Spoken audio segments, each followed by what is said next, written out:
All right, so for the next spot we're going to jump in here, we've got our kick and bass all nice and balanced up. Kicks at -10, bass is to taste.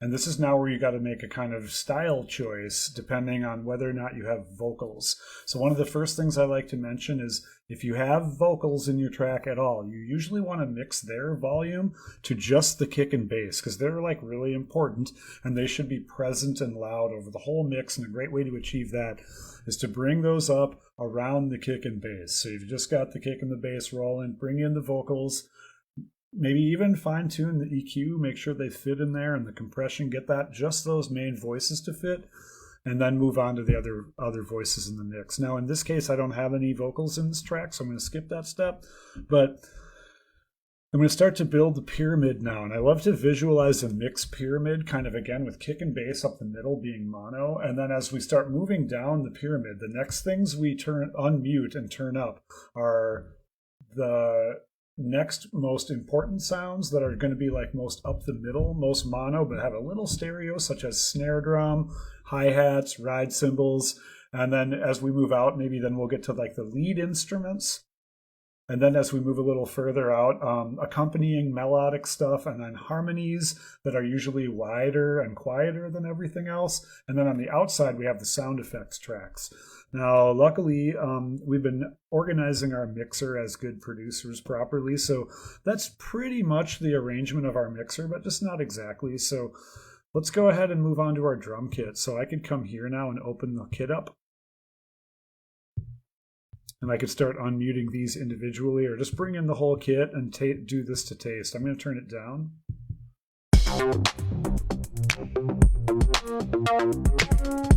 I'm just kind of adjusting this to taste. I'm going to turn that snare drum down a tiny bit. Again, holding shift for tenths of a dB. Let's hear that open hi-hat too. That's pretty good. I'm going to turn that down a touch too. Great. Cool, so there's my drums.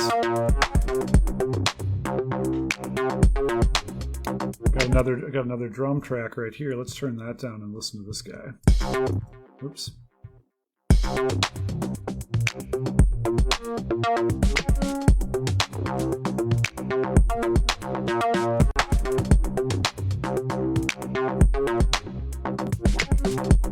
There's shift and arrows. I know I've got some more drum fills over here. It's nice to have this arrangement overview now too.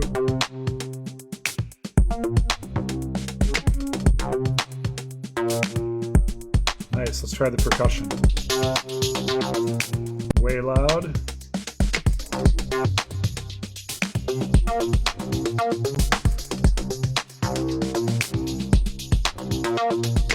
Check the level inside of the group quick.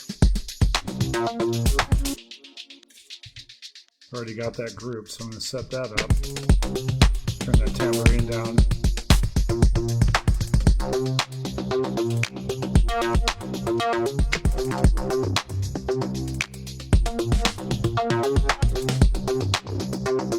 That feels really good. So now we've got our drums in, our bass in, all of our percussion kind of moving down the pyramid.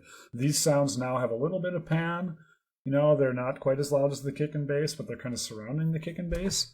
So let's move on to our melodic instruments. Those are going to be next in the kind of workflow. So I'll turn this down and bring it in.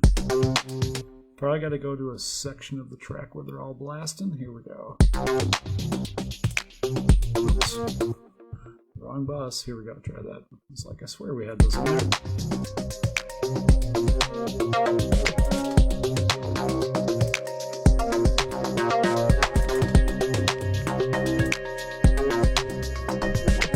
Check the inside of the mix.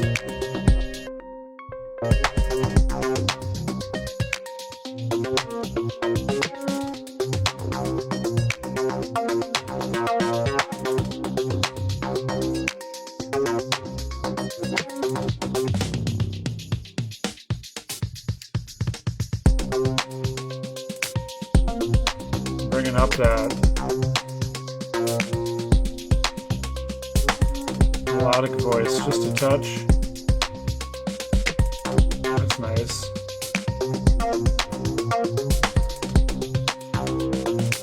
Yeah, that feels really good. Let's try this other section.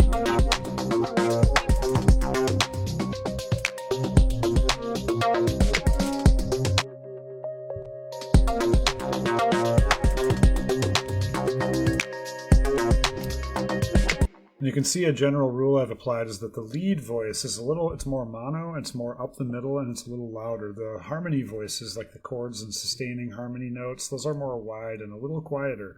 So I've made a point to balance those out nicely. And now lastly, let's look at the harmony bus. Always good to solo it to make sure we remember what we're working with. This is this pad.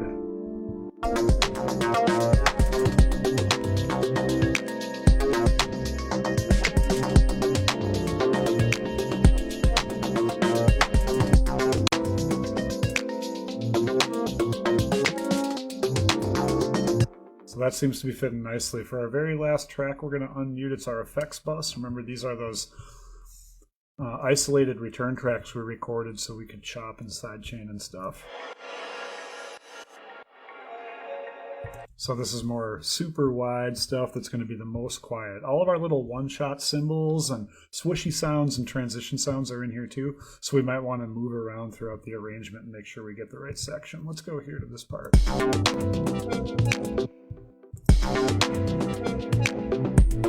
Yeah, just subtle.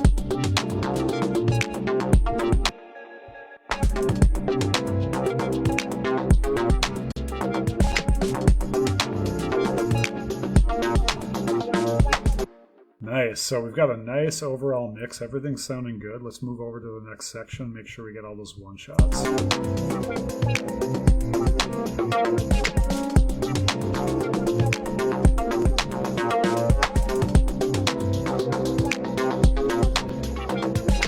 Very nice. So once we have everything all balanced up nice, it makes a lot of sense to just kind of like double check and look over here at our master channel and see where we ended up. Our target should be somewhere around -5, -6. -6 dB is really the kind of industry standard goal for a pre-mastered song we're going to bounce out, and we'll be doing that in upcoming videos. But we just went through and built our pyramid, and a lot of people are apprehensive to do this step because they're like, oh, I've already been working on the song for so long, I've been mixing as I go, and that's great. But the thing that happens is when you're like working on the snare drum, you're going to want it to be nice and loud. And when you're working on the pads, you're going to want it to be nice and loud. And as you go through making the song, everything's got to be loud, right? But there's something important about a mix when it's like lush and there's some sounds that are in the background, some sounds that are up front. Not every member in the band should be right in front of the audience's face. And we're able to achieve this pretty effectively by rebuilding our mix pyramid, kind of starting from scratch. Lots of schools of thought out there in the world on how to mix a track. This is just one of many.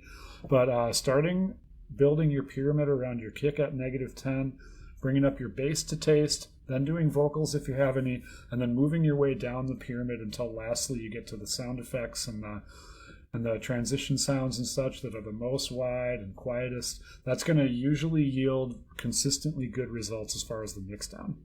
So we're ready to kick everything out. That's what we'll be doing in the next video. So thanks for hanging out with me. All right, peace.